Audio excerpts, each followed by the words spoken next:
Pemirsa, Kasat Sabara Polres Minahasa Tenggara menjalani sidang disiplin anggota Polri Rabu pagi.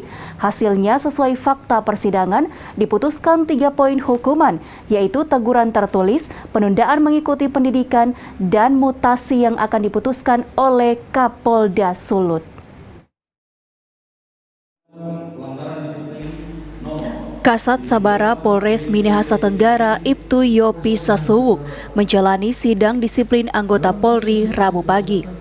Dari hasil persidangan, terungkap ada fakta-fakta yang memberatkan, namun ada juga yang meringankan, antara lain yaitu sikap kooperatif yang dilakukannya selama proses pemeriksaan. Selain itu juga dalam persidangan, Kasat Sabara mengakui dan menyesali perbuatannya dan sidang memutuskan ada 3 sanksi yang akan diterima oleh anggota Polri ini. Yang disidangkan dia mengakui perbuatannya dan menyesali perbuatannya serta bersikap kooperatif dalam persidangan sehingga itu menjadi catatan dalam hal-hal yang meringankan, termasuk tidak keberatan lagi dari saudara pelapor. Jadi sanksi yang dihadapi sekarang saat ini apa? Sanksi yang dihadapi yang bersangkutan akan menghadapi putusan yang telah diberikan. Ya, yang teguran tertulis tentunya dari kami segera membuat, kemudian penundaan mengikuti pendidikan selama 6 bulan dan mutasi yang bersifat demosi kita tinggal menunggu mutasi dari Polda. Sementara itu, Hukum Tua Desa Sea, Roy Sangian, sebagai pelapor, mengakui bahwa sanksi yang diterima oleh Kasat Sabara masih tergolong berat dan ia berharap sebaliknya. Menurut saya secara pribadi, saya sangat mengharapkan putusan tadi lebih ringan lagi.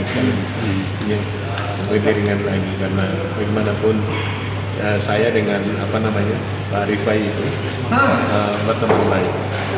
Alasannya Pak? Alasannya untuk diringankan bagaimana?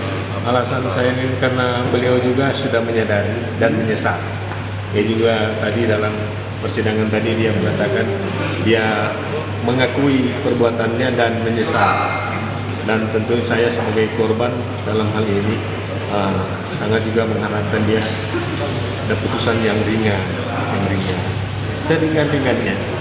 Tapi saya tidak bisa mencampuri urusan internal institusi kepolisian. Oknum Kasat Sabara Polres Mitra menjalani sidang disiplin Polri karena tertangkap kamera CCTV kantor Desa Sea melakukan pengerusakan aset desa dan nyaris memukul hukum tua setempat yang akhirnya melaporkannya ke Propam Polda Sulut pada pertengahan September silam. Quincy Matau melaporkan untuk Kawanua TV.